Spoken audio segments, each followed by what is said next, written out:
Long ago, in a small countryside town in America, there lived an old farmer named Jacob Miller. Jacob had worked the land for more than 50 years. His hands were rough with calluses, his back bent from years of plowing fields under the blazing sun, and his face bore the lines of time and hard work. But his heart was wise and filled with love for his 3 sons, Daniel, the eldest, Mark, the middle child, and Samuel, the youngest. The 3 boys were strong and healthy, but they had one great weakness: they quarreled all the time. If Daniel suggested one way to plant the corn, Mark would insist on another, and Samuel would argue just to have the last word. Whether it was about chores, food, or even who should milk the cows, their arguments never ended. Jacob often tried to make peace among them. He would say, "My sons, a house divided against itself cannot stand. If you fight among yourselves, you will destroy everything we've built." But the boys rarely listened. Each thought he was wiser than the other 2. As the years passed, Jacob grew old and frail. His strength left him, and he knew his time on earth was drawing short. He worried constantly, not about himself, but about his sons. He feared that after he was gone, their constant fighting would tear apart the family farm and leave them with nothing. One cool autumn evening, as the orange sun dipped behind the fields of golden wheat, Jacob called his sons to his bedside. "My dear boys," he said weakly, "I have one final lesson to teach you." The sons gathered around, suddenly quiet. Jacob asked Daniel to bring him a bundle of sticks from the yard. Daniel did as he was told, returning with a bundle tied tightly with rope.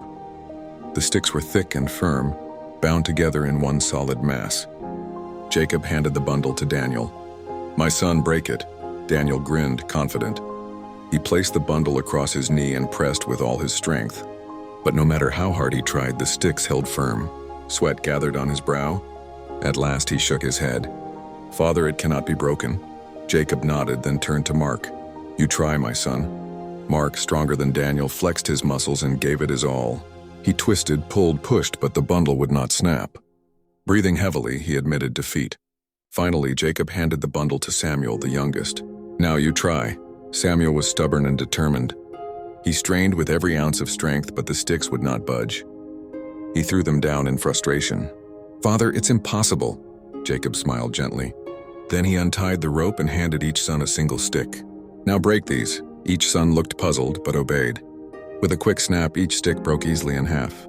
Jacob's voice was calm but firm as he explained, "My sons, you see the truth before your eyes. Alone, each of you is as weak as a single stick, easily broken. But together, united like this bundle, you are strong. If you continue to quarrel and go your separate ways, you will be defeated by life's hardships. But if you stand together, no one can break you." The sons were silent. For the first time, they felt the weight of their father's wisdom. They glanced at each other, ashamed of the years wasted on arguments.